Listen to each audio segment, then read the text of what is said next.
Hello, thank you for coming. This is Pacer's Special Education for Your Child in the Summer workshop. I hope you brought warm thoughts as we think about your kiddo and the summer and how it's coming up pretty quick. Just a quick legal statement that we want to be clear, Pacer Center is not a legal services agency, and we do not provide any kind of legal advice or legal representation. The content of this presentation and related materials are for informational and educational purposes only. It is not legal advice and should not be used as a substitute for legal advice. And my name is Colleen. I am a parent, trainer, and advocate here at Pacer.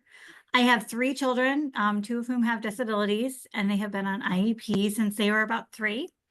I have sat in special education meetings as a parent and as an educator. I've learned a lot about the importance of knowing my rights, my options, and kind of how to be prepared to advocate for my children's needs. And I'm Sarah McGinn. I'm another parent trainer and advocate here at Pacer. I've coming up on my year anniversary.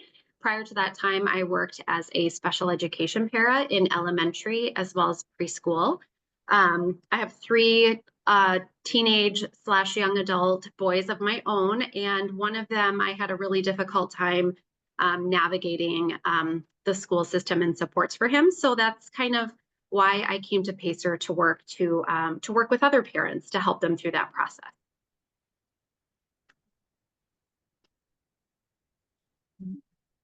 And just a little bit about Pacer. Sorry, my screen is kind of blocked here. Pacer is a trusted source of information and training and support for families of children with disabilities. Our services help families and youth navigate special education and other complex systems, discover assistive technology solutions, and access bullying prevention resources. We are the only organization in Minnesota that provides support for families of children and young adults with any disability, birth to age 26.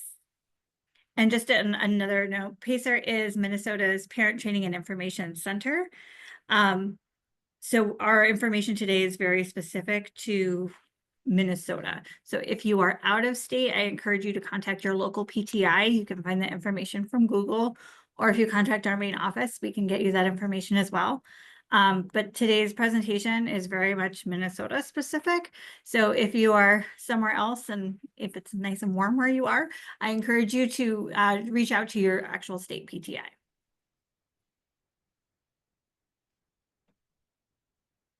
And just an upcoming event that we have here at Pacer, it's our gala coming up on May 10th. It's a Saturday. They've kind of revamped it this year. It's going to be over at Mall of America, but you can learn more about our event coming up and purchase tickets. There's a silent raffle. There's an event schedule. There's a QR code here that has all that kind of fun information if you are looking for something fun to do in May.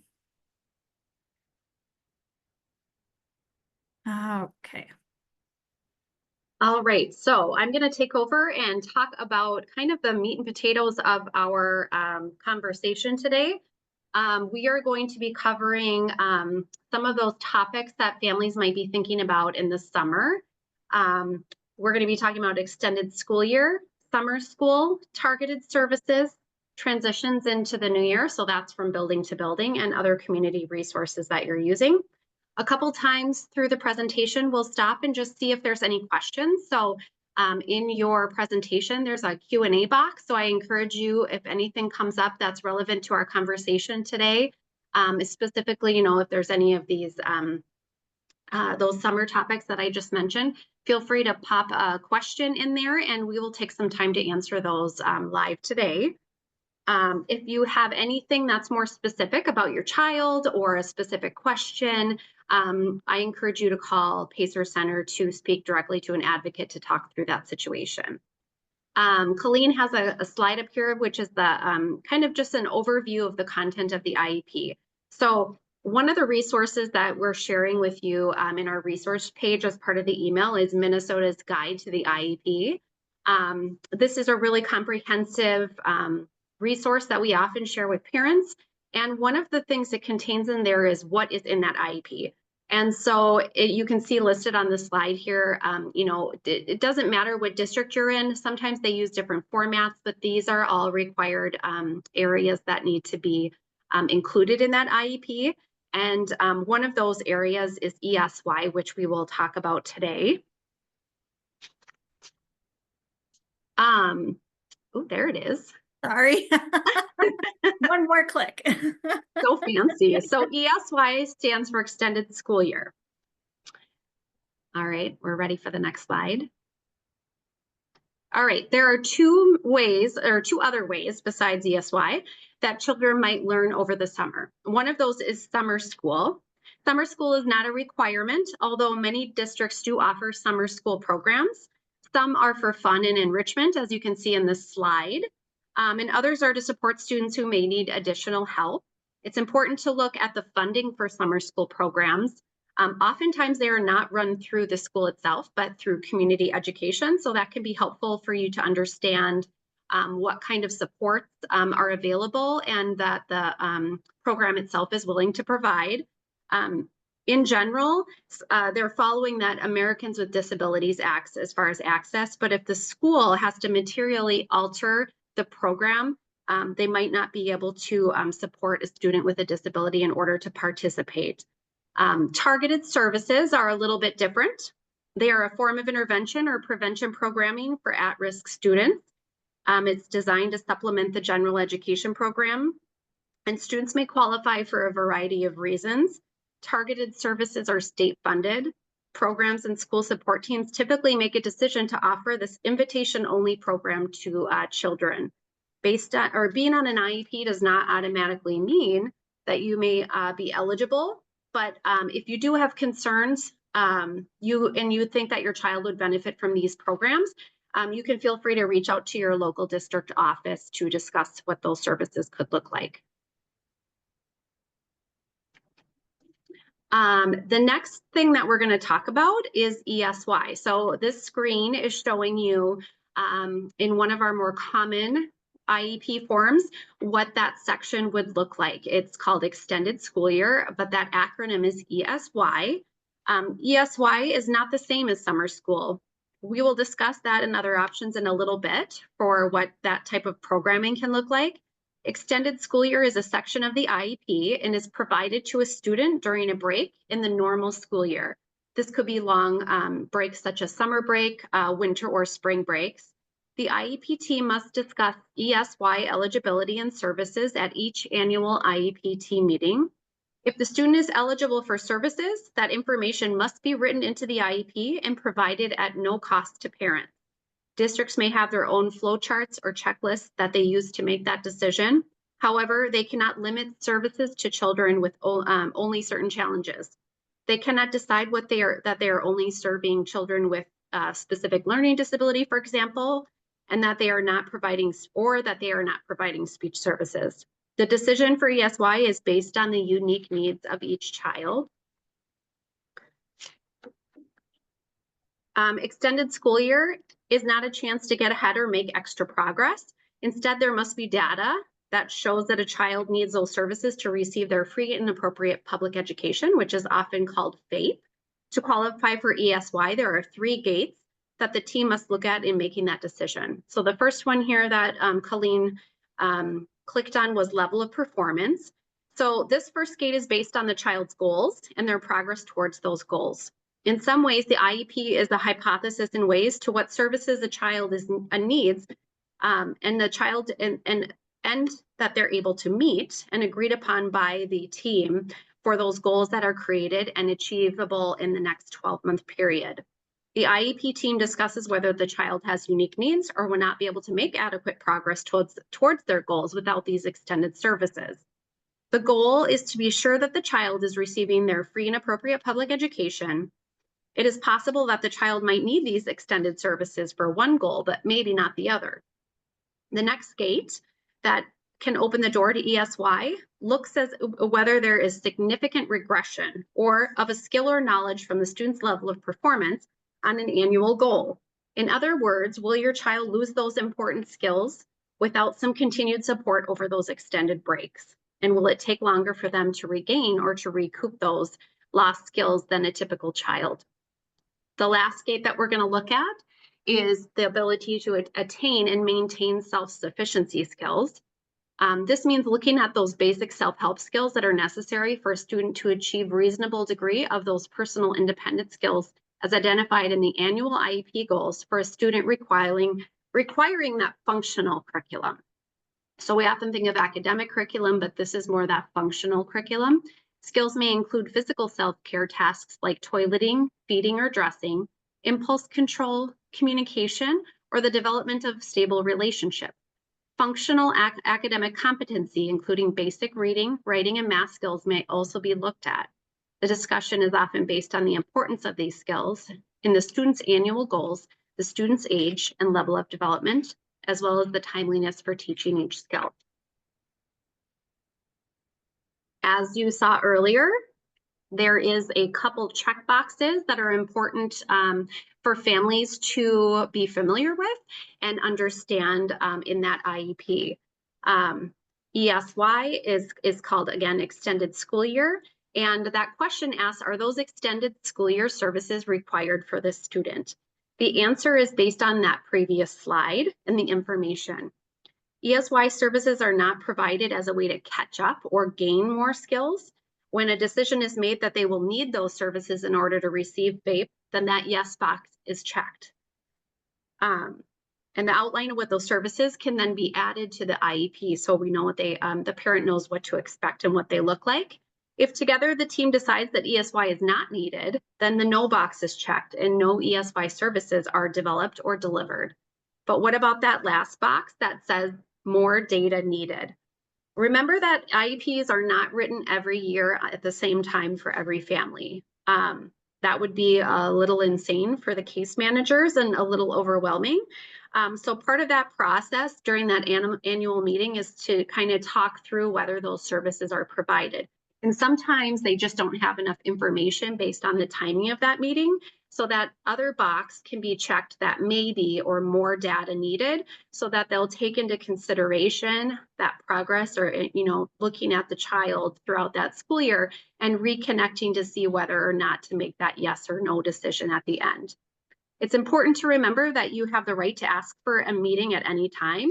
So even if you check that no box at your annual IEP team meeting that maybe took place in September, if by March you're feeling like, oh, I really feel like they might need those ESY services, you can ask for a meeting to have that discussion. If your child has been found eligible for ESY, the IEP must specify what that's going to look like, where it's going to take place, when it starts, and when it ends. Just because a child qualifies for ESI 1 year does not mean that they will qualify again. Remember that they are not one-size-fits-all services, that the I stands for individualized in that IEP. If you are discussing ESY at any other time, other than that annual meeting, and there's a change made, it's important to remember that change should come to you in a prior written notice. And that is where you get to exercise your right to agree or disagree with that proposed decision. This time of year, it's not uncommon for us to get calls from families walking through that scenario. And so feel free to reach out to Pacer Center if you have any questions specific to your situation. And Colleen, I don't see any questions so far. So if anyone, this is, a time to pause and maybe for me to catch my breath, and we'll switch speakers so you don't have to listen to me anymore, or at least for a little bit. But I don't see any questions. So if you have any, feel free to pop those in the question box. Yeah, we can't, we don't have access to if you raise your hand or anything like that. So please just put questions in the question box and we can address them there. What does ESY look like on a shorter break? I'm guessing that you mean for in the summertime. Most districts determine what their availability is in regards to ESY. Usually it's about 4 weeks in July. It's usually half days. I don't see many full day programs just from my own teaching experience. But it's usually, it all comes down to what they qualify for. Sometimes if a kiddo qualifies under, maybe it was just social skills that they qualified under. they might only get those social skills minutes in ESY. They're not getting the full 3-hour program. So it's really important to have that conversation with your ESY team. We got a whole bunch of questions that just came in now, Sarah. Yes, good. One person opens up the floodgates. Yeah. Are you all wrapped up with that one? Yes. Yep. Okay, so somebody asked, can ESY be offered during the school year? Sorry, oops, as they come in, it's pushing mine up. During the school year before or after school? I do not believe this is the case. Colleen, correct me if I'm wrong. It's During the school usually, year or no, yeah, or after school? No, that's not ESY. ESY is an extended school year, so we're extending the actual school year time frame. yep. Good question though. Let's see here. Okay, I'm sorry. So someone's clarifying, what does ESY look like for spring break or winter? So to be honest, I don't see this as being offered very often, even though that is something that is in our presentation. Oftentimes, I think it depends on the resources of the school district and staff availability. That would be an independent decision you would want to have with your IEP team in order to determine if that is something that can be offered or is appropriate for your child. And usually a lot of that data is collected over breaks. So usually over winter break and over spring break, when teachers are getting that data, that's when they're determining, is there a regression? Is there recoupment? Are they able to be at a certain point, take a break and continue at that point, or have they regressed from over that break? And that's the data that they collect over spring break and winter break, so that they can determine whether or not ESY is needed. Yeah, that's an important clarification, Colleen. Thank you. Somebody asked, what about kids that are currently attending private schools? How can they be supported? So private school students receive their services from their local public school district where that private school is located. So just like a family attending private school, that decision would be made based on what that public school offering is with your IEP team. So you would reach out to them. And we did get a notification. So with the invite from our from Zoom, and we're attending our workshop today, there was a note here that the resource page might not be working in regards to the PDF links. You should be able to click on the link and it should open. So it might right click and say open link. Otherwise, we can see who is attending today, and we can see if we can send out an email in regards to resources that were created. Okay, so I'm going to answer a question. If I disagree with the time frame that is offered for ESY, he has only been offered 2 weeks in this example, will he still be able to participate? If I decline, am I declining the entire service? So if you're declining, just you're in disagreement about the time frame that he would be attending ESY, that's where that prior written notice, you could ask them to put that into writing, and then you would ask for that prior written notice so that you could agree or disagree with that decision. And that's where you use those dispute resolution meetings to kind of talk through that further as a team. That 2-week period might be what they're able to offer based on their resources. It might be what they think is appropriate for your child. So if you are in disagreement with that, that's where you would lean back into the special education process to help work with the team to determine, and come to a decision about why that was offered, as well as, you're giving your input as far as what you feel is needed. So here, you kind of touched on this one. If the IEP team disagrees with the need for ESY and the parent has presented data to support it, but it is not fully being considered by the team, is it best to file a state complaint or due process at this time? You can ask for it in writing. So part of that is that PWN. You can ask to have an IEP meeting to discuss the data with the team, to see what data does the school have to support it, what data do you have to support it. And again, it's asking them to put their proposal in writing, and then you get that PWN, and that kind of starts that chain of the process. So having the next step meeting to determine, does your child qualify? Are they looking to collect more data? Again, a lot of school districts are coming up on spring break. Are they waiting until then to make those determinations? This next question says, can ESY be discussed at any IEP team meeting, or do I have to request my own IEP meeting to only discuss ESY? So just like earlier in the presentation, it is discussed at the annual IEP team meeting, but that really that determination and team decision about whether or not that child will attend ESY is sometimes made in a separate IEP team meeting if that box that was checked that says more data needed. So like Colleen was just saying, sometimes they're collecting data during those, those shorter breaks like winter break and spring break to kind of determine what that looks like and to see if they can enter through any, those gates that we talked about. So if you have any concerns about ESY, that determination or whether or not they're attending or what that looks like, you could also ask for an IEP team meeting to have that discussion if you don't have an annual IEP team meeting that's occurring. Okay, I think we're all we'll caught up for here, and then we'll continue on to the next piece. Okay. Okay. All right, so next we're going to talk a little bit about transition meetings. And as a parent who is currently going through this, I can tell you how nerve-wracking and scary it might seem. But your transition meetings are usually held when a child on an IEP is moving from one building to another. So are we going from pre-K to kindergarten, elementary to middle, or middle to high school? Not all students on an IEP have transition meetings, such as students on an IEP, or I'm sorry, on a speech-only IEP. They tend to not have transition meetings. Transition meetings are generally held before the following stages. Again, moving to preschool, from elementary to middle, middle to high, or that high school to transition. I always kind of forget they go past high school too. Yeah. So that's usually when they occur. And if you haven't gotten an invite already, it's probably coming soon. They usually tend to happen right after spring break. So here are some fun facts about transition meetings. These meetings are generally brief. They're lasting no more than 30 minutes.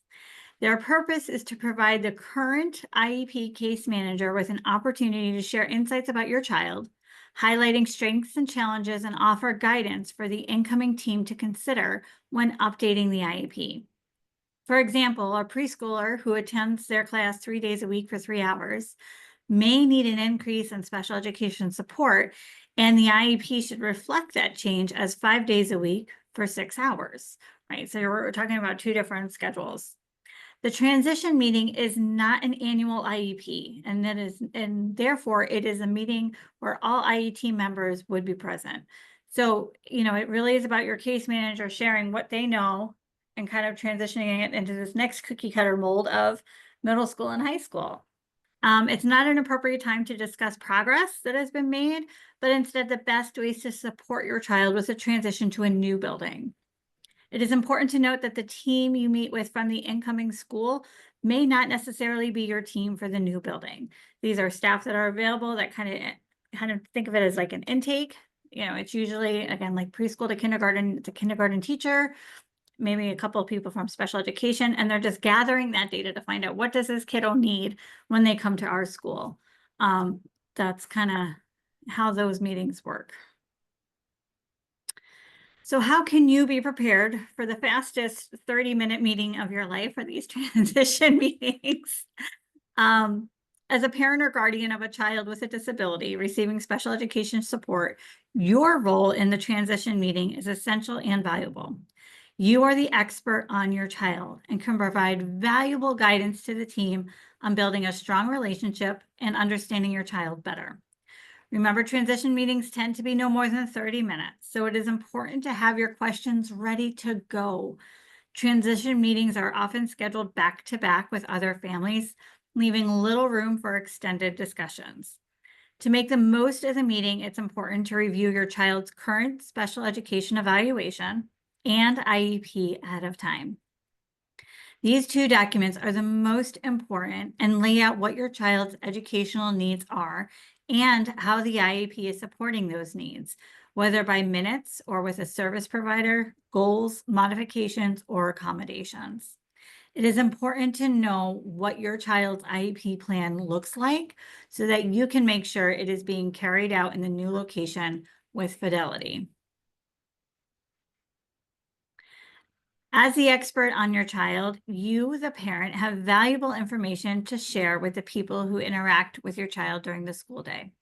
Some school staff members will attend IEP meetings, but many will not have the opportunity to be a part of the in-depth conversations about your child. If the only information someone has about your child is that they receive special education, that person may make assumptions about your child that are not accurate. If the person has no information at all, he or she may misunderstand your child's performance and behaviors at school. Because families have differing viewpoints on how much information to share and with whom, parents can take the lead when it comes to providing personal information about their child at school. Because time is often in short supply for both you and school personnel, it is important to find a way to deliver the information quickly and concisely. Lengthy reports, multiple page emails, prolonged telephone conversations, it's just not efficient or effective. But a one-page written material is much more and more likely to be read and remembered. Here are some key things to keep in mind when you are creating what we call the student snapshot. I like to think of this as like a baseball card. It's tips, tricks, and how to build a relationship with your child fast. Mhm. Use bullet points instead of paragraphs. Avoid medical terminology and use everyday or school-related language when possible. Prioritize. It should be information that all staff should know and not really stuff that's kept in an IEP. Keep it personal and include a photo of your child. Information should be specific to your child and not necessarily the disability. Feel free to involve your child. Decide who needs a copy and think about beyond the classroom and then beyond the classroom teacher, more like specialists, bus drivers, after school childcare. Ask for a copy to be placed in the substitute folder that's going to be in your teacher's classrooms. Think about what tips and tricks you can share to help an adult at school build a relationship with your child. I think both Sarah and I are former educators, and there is nothing better than a gift of a parent saying, here's a one-page paper of everything you need to know about my kid to survive the 3 hours that you're going to be with them today, right? So think fun tips, tricks, what conversation starters are there? You know, do they love pizza? Do they hate pizza? So think top 10 likes, dislikes, and just kind of how to build that relationship, how to keep it going. I also think about triggers, you know, is it thunder and lightning? Is it things that might not Mhm. necessarily happen when they're at school, but just things to be aware of. And most importantly, I also think if a kiddo is going to have a hard time, think about what do you do? What are some key phrases that you find that are really successful that you can pass on to the staff? So it really shouldn't be more than a page. Tips, tricks, and trick. I call it tips and tricks of how to be with your kiddo. And I will also say Pacer does have one resource, and it is in the resource page. I find it to be very old, truthfully. It is a very old resource, and I think one of these days we would really love to update it. There's a lot online that you can find too, but it doesn't have to be more than just a simple Word document. All right. So parents play a crucial role in a smooth transition, both during and after transition meetings. But the meeting is just the first formal step. Afterwards, there are some valuable ideas that you can consider that make this an easy process, not just for your child, but for you too. Here are some favorite ways to support a transition.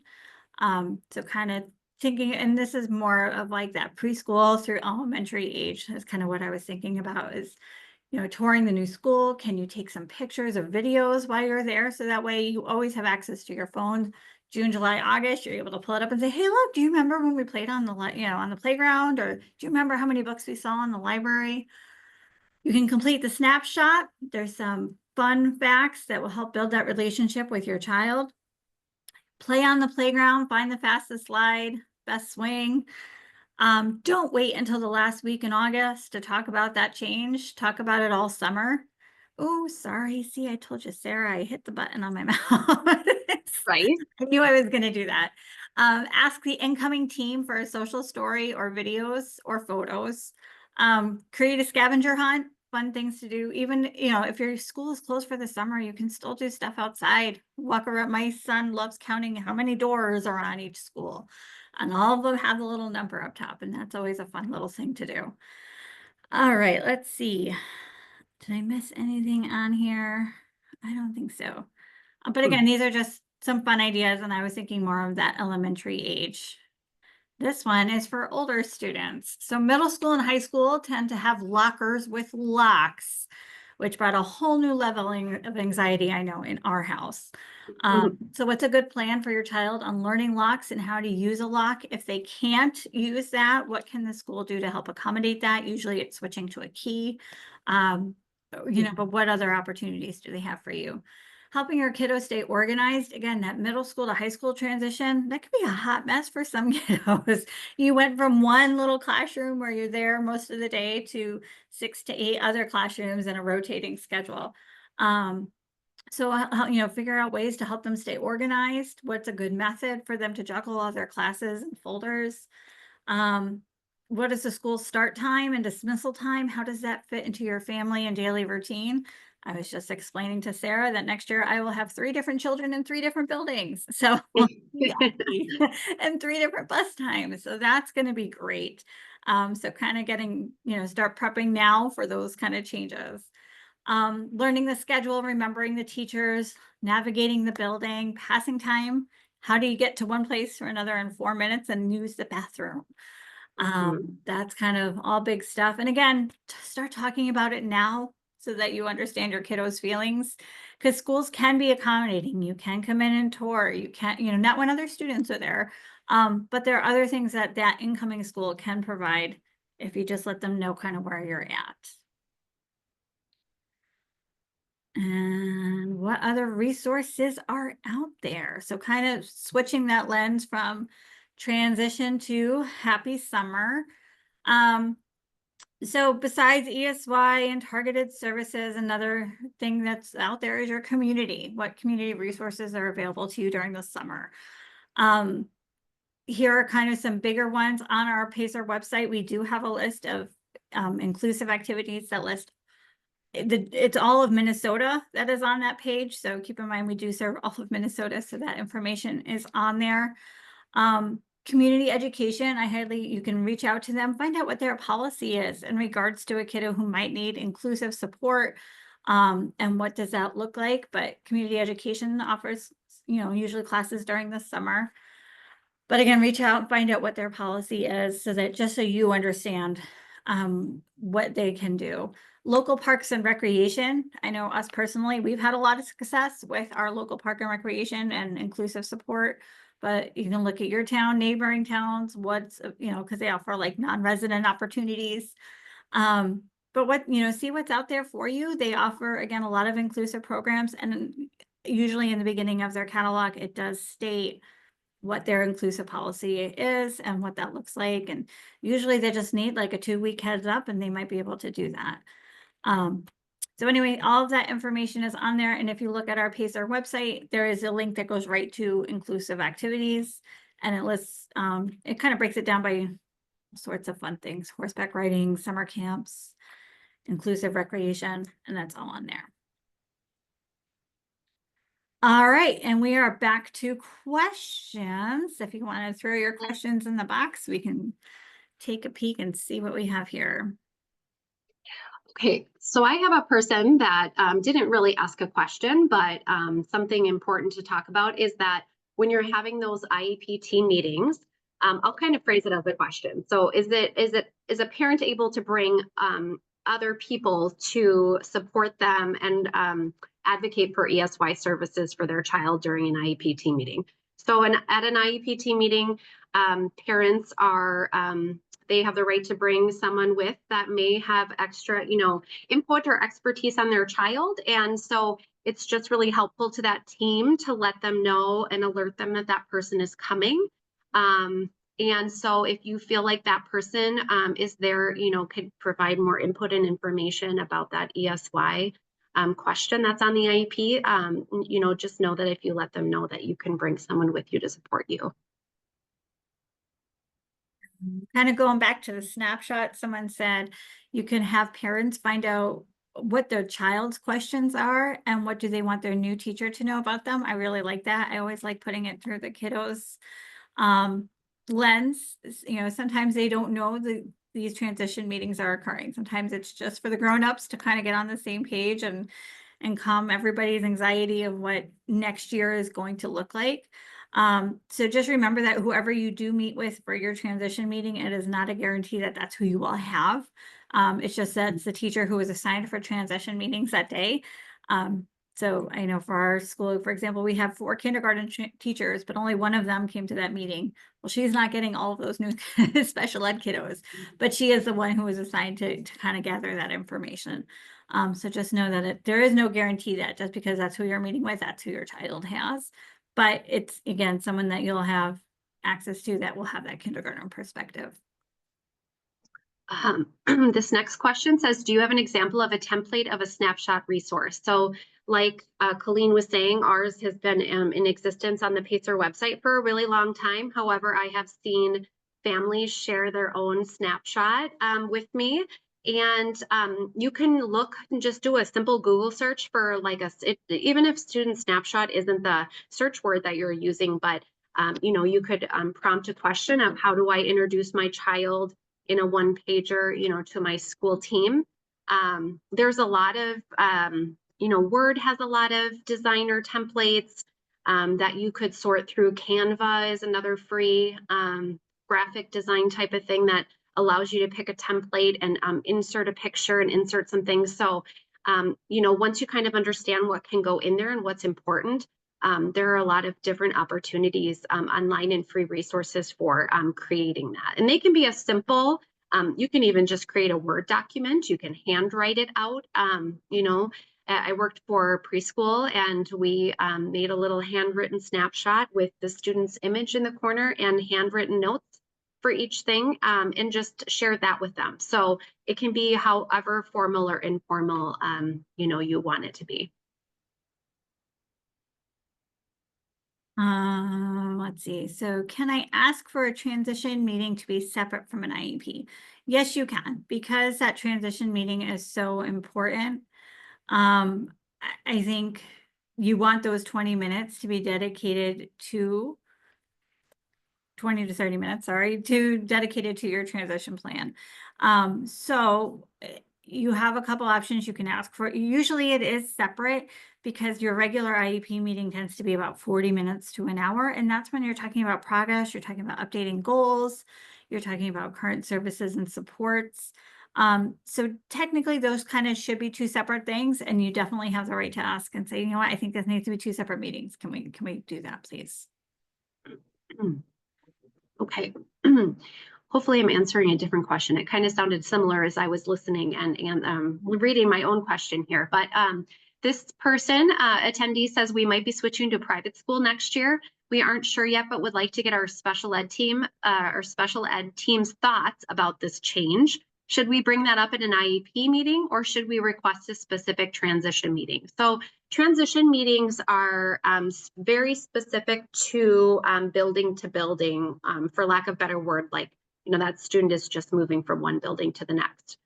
So if you're looking at how those services would be delivered in a different building and what that would look like as far as from public school to a private school, something to keep in mind with private schools is that they often aren't providing that instruction, and those students are being bused to the public school to receive those services. So this is an example of I would recommend that you call Pacer to speak with an advocate specifically about your questions, just because we can kind of get some information up and give you more specific details about that kind of what that transition from public to private school can look like.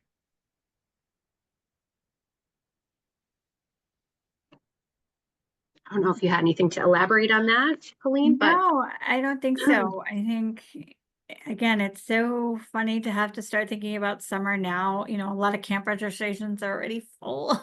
yeah. And it's just so hard to imagine that.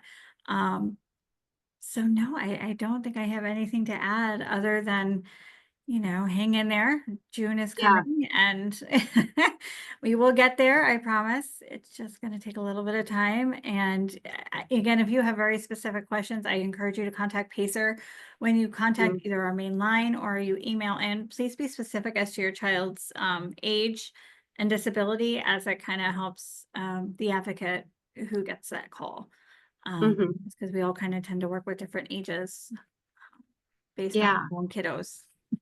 Another thing that I would just share, it's not a question that's coming in, but if you have, I often get calls, even just throughout the year, where families are looking for disability specific programming or times to connect with peers. And so another great resource is to look at those disability specific resources. Sometimes they can have programming listed on their website throughout the year. Some of those parent groups and forums also are really great places to kind of reach out and see if you're looking for something more disability specific. Anyone have any further questions? Please put them in the box. We have just a few more slides to wrap up here, but we're happy to answer any questions if you have anything that's lingering here through the end. Good thing you reminded me there were more slides. I forgot. Okay, we value your feedback. So please take a time after this workshop is wrapped up. There'll be a survey that is sent to you, and we want you to know two things. We really appreciate you being here. We love helping guardians navigate the special education process. It's a very complex system where you're expected to be a full participant oftentimes without a lot of the knowledge that the other people that are participating have. Secondly, is that everything we do here at Pacer is free for families. A large part of our funding is through grant programs, and in order to continue receiving that money, we do need to report to our grantors that we're fulfilling some of these obligations. So by filling out that evaluation that will come to you after the presentation, you are really helping us out by filling it out. And somebody had asked a question or kind of shared in the Q&A that our resource links aren't working in that resource that resource sheet that we gave you. So I'm going to have our IT person check into that and just make sure that those links are working, and then we'll just resend that out again. I think that evaluation takes less than 5 minutes. So again, I appreciate you if you could fill that out for us. The next slide is just piggybacking and continuing that conversation about no question is too small. It's really helpful for families to reach out when those things feel small. By learning about the process, by learning about your options, you can really empower yourself to advocate for your child and feel really confident at those IEP team meetings and having those conversations about ESY as an example. If you have specific questions, this slide is in QR code is a great way for you to scan and put that request in right away. If that is not your, you're not familiar or comfortable with QR codes, you can call the phone number on here. And we have on the pacer.org website, there's a contact form at the top right you can also use as well. We are all here and always ready to help you. I think we've reached the end of our slides here, but we do have one more question. Oh, I just answered it. Sorry. That's okay. I guess we don't have a question. A couple people that answered question or asked questions in there, if they feel really, if they don't feel general and they feel more specific, we'll reach out to you, or we did recommend you reach directly out to Pacer. And then the other ones we were just trying to answer more generally. But if you do have any further questions, this is kind of the time to ask them. And if not, we've reached about 45 minutes. Good. As someone who's had a lot of technical issues the past few workshops, I feel a huge success when we get to the end. Yes, and I apologize about the resource links. We'll make sure that's working and make sure that gets sent back out to you. Sometimes that happens. Yeah, and if you hover over the link, there should be something that says like open link. That should connect you right to it. Those are also the titles of our handouts. So that is, if you search on our website by those titles, you'll see them as well. Yeah. All right, Sarah. Well, I think that is it. I think we have answered all our questions. Yeah. Thank you for being here today. I hope you learned a little bit about summer, and I hope you all enjoy it. Yes. Nice that you're all here. Have a great day. Thank you.